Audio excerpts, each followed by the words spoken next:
If anyone would come after me, let him deny himself and take up his cross and follow me.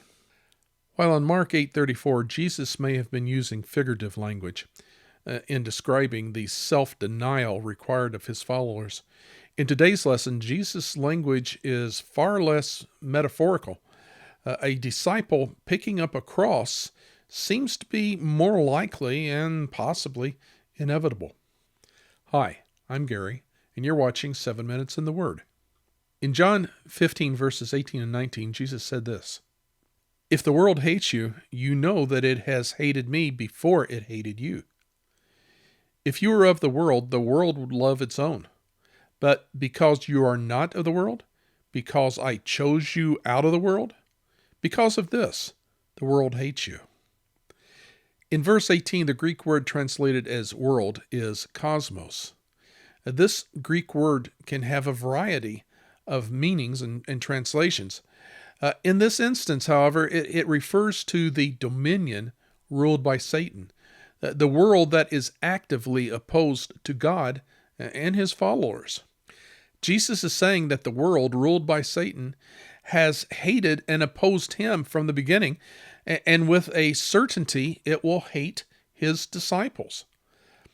In the original language, there is no ambiguity concerning the world's hate. The hate of the world toward Jesus had been palpable throughout his ministry.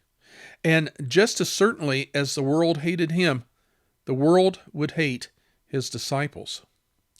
The history of the church has proven Jesus to have been correct.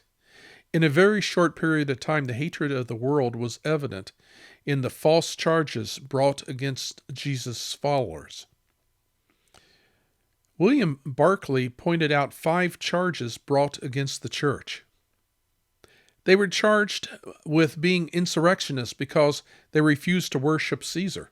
They were accused of being cannibals because of Jesus' command that they must eat his flesh and drink his blood, which, of course, he said in figurative language. It was falsely reported that their love feasts were orgies of sexual indulgence.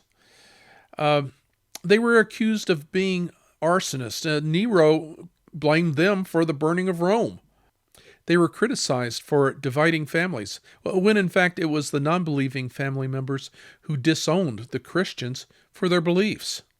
Tacitus accused Christians of hating the world, when in fact it was the world that hated the Christians. And isn't it ironic that this accusation is still around today? Isn't it ironic that Christians who open up their food pantries to anyone who needs food, Christians who send relief to storm-ravaged areas and never inquire as to what the religious beliefs are of those they are helping, Christians who are being shot while sitting in worship services are being called intolerant, when in fact it is the world that is intolerant of those who believe in Jesus. In verse 18, Jesus said that the world would hate the disciples because they belonged to him.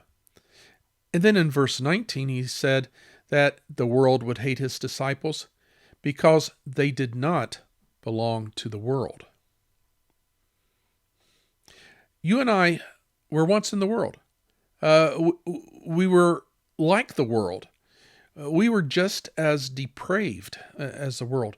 But if we have given our lives over to Jesus Christ, then we are no longer part of the world. We are in Jesus, and he has chosen us out of the world.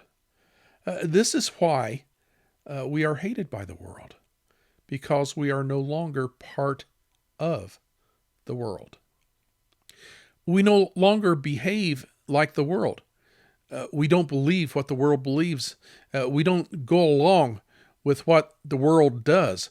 We don't talk, act, or believe like the world. And that is why the world hates us. Does it sound familiar?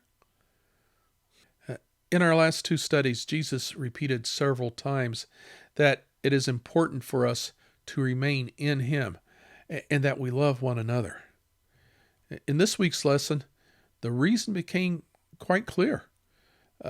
Even with the hatred of the world raging around us, we are loved and at peace within the family of God.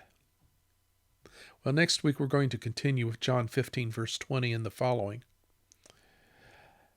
I want to acknowledge David L. Leip, who wrote the Truth for Today commentary on the Gospel of John. I borrowed very heavily from him in today's lesson. If you liked today's lesson, then please click the like button, and please come back again next week for another 7 Minutes in the Word.